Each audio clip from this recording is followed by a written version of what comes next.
Hello and welcome to the Aussie Football Passport, your one-stop pod for updates on your favourite Aussie men and women who are playing their club careers abroad. I'm your host, Alex, and this week the episode will be a little bit different due to all the national teams that are in action or about to be in action as they prepare for tournaments or qualifications to tournaments over the next couple of weeks. I'll also go over the confirmed Socceroos squad and the juniors squads that are also in action. The Matildas' first game against Argentina in their two-game series there, as well as confirmation of the new Matildas boss, who we mentioned in the last podcast. There's also some club results to cover off for our men. However, it is the international break for the women, so there's no club action for them. And therefore, we will cover off the Matildas' first game against Argentina later in the episode. But let's get into the headlines.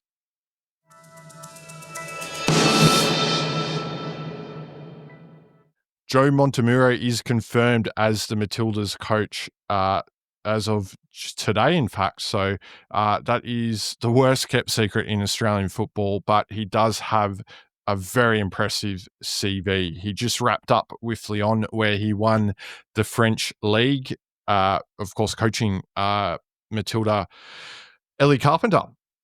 He also was at Juventus, where he won the league, and at Arsenal, where he won the league there. So it will be very interesting. He has a very good side to work with, I believe. There are some changes and some depth issues that do need to be addressed, and that is no doubt what he will be looking at. And he will be here in Australia to see the second of the games against Argentina in that two-match series. Now, let's get over to the men, where there are a couple of junior sides that we need to cover off. First of all, the under-18 side, they're about to take part in the UEFA Friendship Cup in Switzerland. So there is 3 games that the boys will play in that one, and there have been a couple of late switches as Jai Janovic and Sonny Inzolako. Apologies for pronunciations of both of those. I've probably murdered them, but they've both been called up to the under-20 side, who we will cover off shortly. A notable name in this under-18 side, however, is Marcus Neill. He is the son of former Socceroos captain Lucas Neill. So it's great to see the next generation of Socceroos coming through. Marcus, however, is not a defender. He's actually a forward. So I'm not sure if Lucas will be proud or upset at that, but I'm sure we won't hear. So that one will just be a question we'll leave out there. Now, under 20 side, the World Cup draw has come out for them. They've been drawn in a tough pool, as is tradition for Australian sides at the World Cups. They will now face Italy, Argentina, and Cuba in that tournament. It will take place in September and October of this year, and the host nation will be Chile. So the lads have headed over to their next door neighbours, Argentina, to play them in a 2-match friendly series, no doubt to test out the conditions and get the boys used to what they will come up against over there in South America. Now, as for the squad, there's a couple of familiar names that our listeners will know from the previous episodes.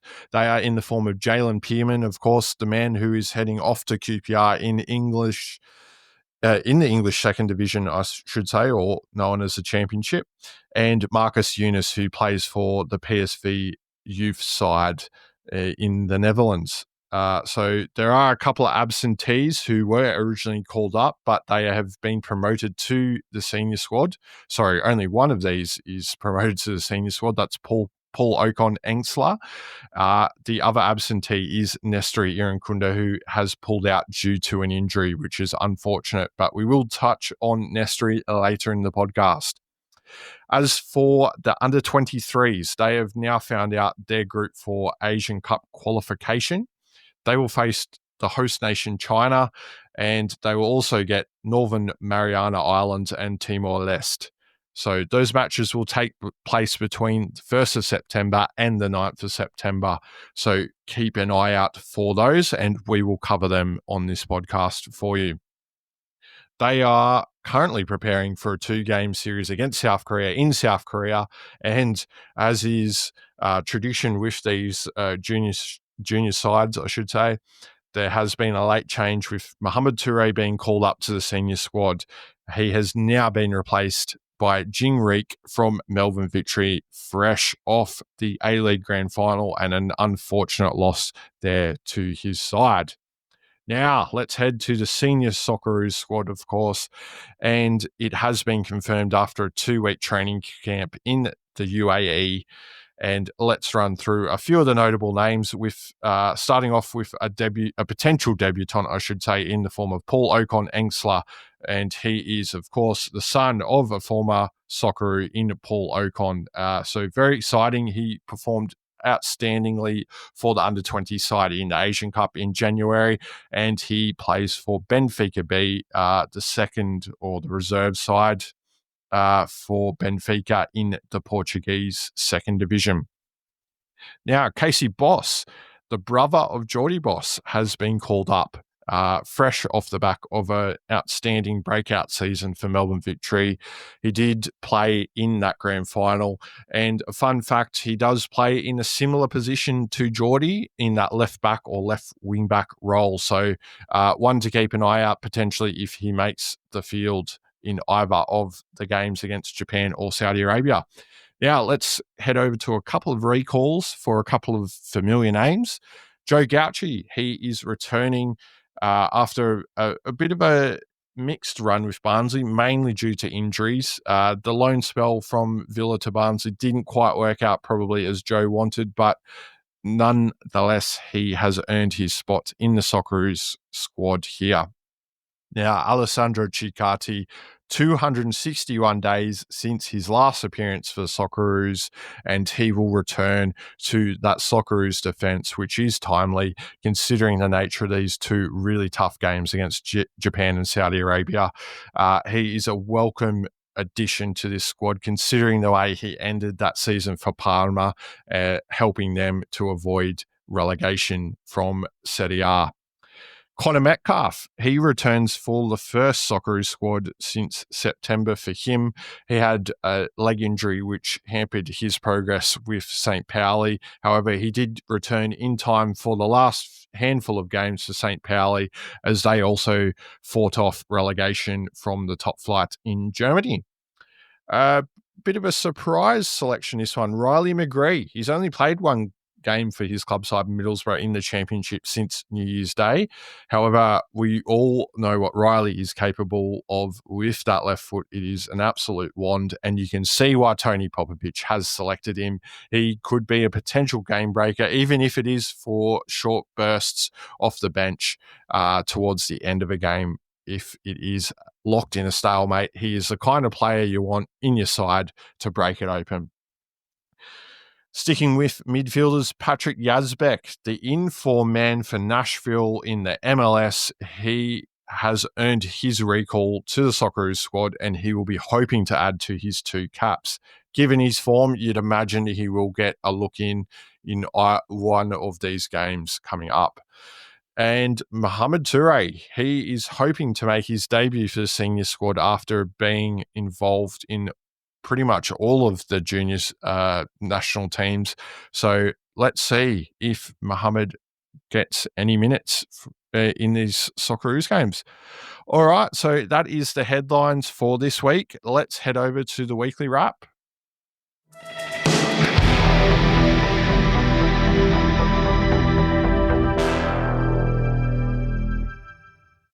Weekly wrap time, and this is where we're going to go a little bit different. As mentioned at the top of the podcast, the women's game is currently in the international window, which means they are not playing for their club sides. So I thought it would be a good opportunity to take a quick look at the Matildas game and some notable stories from that one and key players to highlight. Let's start with a feel-good story. We've been covering her progress over in Sweden, but Amy Sayer, she gets her first minutes for the Matildas in a whopping 457 days. Of course, she suffered that horrible ACL injury about a year and a bit ago, and she managed to come on in the second half for the Matildas as she replaced Emily Van Egmond up front. So wonderful stuff to see Amy back in amongst the Matildas squad. It's also good to see Jamila Rankin get rewarded for her wonderful season in Germany with her club side Hoffenheim. She got to play her favourite left back role and did an outstanding job, of course, helping with the clean sheet against Argentina in that 2-0 victory, which is probably what I should have mentioned earlier in the show. Caitlin Torpey, she took her chance in the starting side and she scored her second goal for the Matildas in that one, almost a year to the day. Another fun fact for you there, listeners. Caitlin, well, the goal, I mean, some will say it's a cross, some will say it's a goal that she intended. But look, she said quite clearly in the post-match interview that she will take it. So good on you, Caitlin. Well done. Holly McNamara, well, she got some golden chances in front of goal, but she was unable to finish them. And it was a little bit of a shame for her, but no doubt she will get another opportunity against Argentina in the game against the game on Monday night, I should say. So we will cover that game in next week's episode in amongst the Socceroos and the junior Socceroos squads.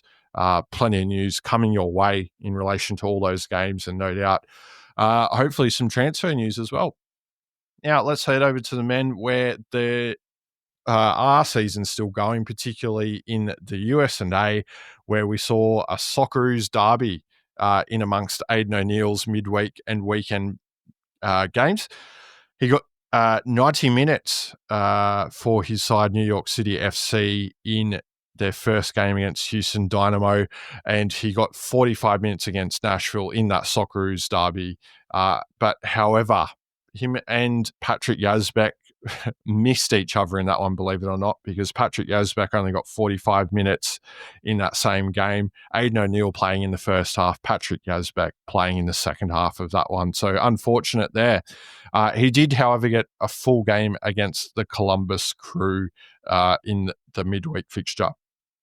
Now let's head to Japan, where Thomas Dang continued his outstanding work for Yokohama F. Marinos, where he played the full game in their convincing 3-0 win over Maqueda Zelvia, of course, where Mitchell Duke plays, and he did get about 20-odd minutes in that game.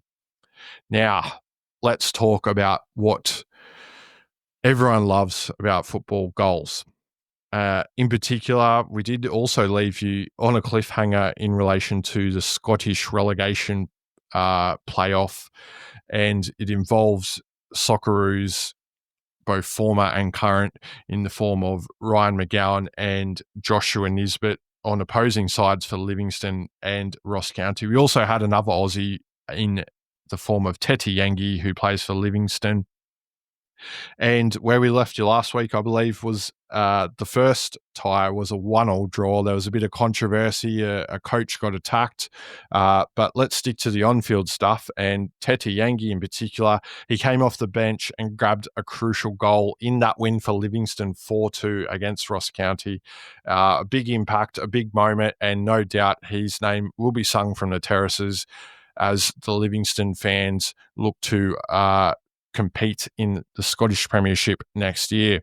On the opposing side, believe it or not, Josh Nisbet, he actually scored for Ross County in that 4-2 loss. He did play the full 90 in that second game, but it wasn't enough for Ross County, who will now be relegated to the second division in Scotland. It will be very interesting to see if Josh Nisbet does stick around at Ross County, or whether he has a clause in his contract to leave the club now that they are relegated. Now, let's head over to Finland. The path less travelled for a lot of our Aussie footballers, but we do have Mitchell Glasson over there, and he managed a goal in a 2-2 draw for KTP, his side, as they drew with IFK Marinheim in that one. So good to see Mitch doing well over in Finland. Now let's head to the other side of the pitch, or the other end of the pitch, I should say. The blokes that are attempting to keep the goals out. And Paul Itzo, he had a busy day for his club side Randers in Denmark. Whilst he made 6 saves, they unfortunately still went down to Silkeborg 3-1. Whilst some would say it's a solid individual performance, conceding 3 goals is never a great day at the office for a goalkeeper, is it? His soon-to-be Socceroos teammate Mo Toure, he got 74 minutes in that game for Randers as well. Now, let's head back to Japan, where we had Tom Hewitt-Bell playing for Montemurro in Japan's second division, known as the J2. He actually outdid Paul Itzo, believe it or not, with 7 saves, but it still wasn't enough for his side as they went down 2-1 to Fujita, NYFC. A little bit of a brain fart there, Alex. Well done. Now, as mentioned earlier, Nestor Irankunda, he appeared for Grasshoppers in their 2-legged playoff tie to stay in Swiss top flight for Grasshoppers. They played Arau in that one, and on aggregate, it ended 4-1, but the first game was a 4-0 victory to Grasshoppers, and Nestor got 27 minutes in that one. In the second game, one which they went down 1-0 to Arau in, he got 80 minutes. So Nestor, it's believed he picked up a knock in that game, and that is why he is not involved with the under-23s squad. Now, the Spanish second division, we have Denis Genru playing for Deportivo La Coruña there. He got 36 minutes in a heavy loss to Elche, 4-0. Oof, that is rough. So, Denny, he's getting minutes, but not really having much of an influence for Deportivo there. So that is it for the weekly wrap. Next, our players of the week.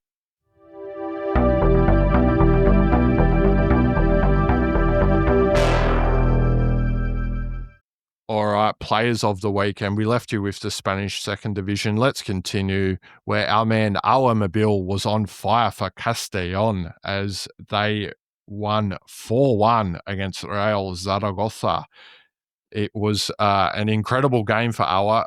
Although he did not manage to get a goal, he got 2 assists in that game and was a constant threat down the wing. So well done to Awa. That move has really it has really paid off for him, I should say.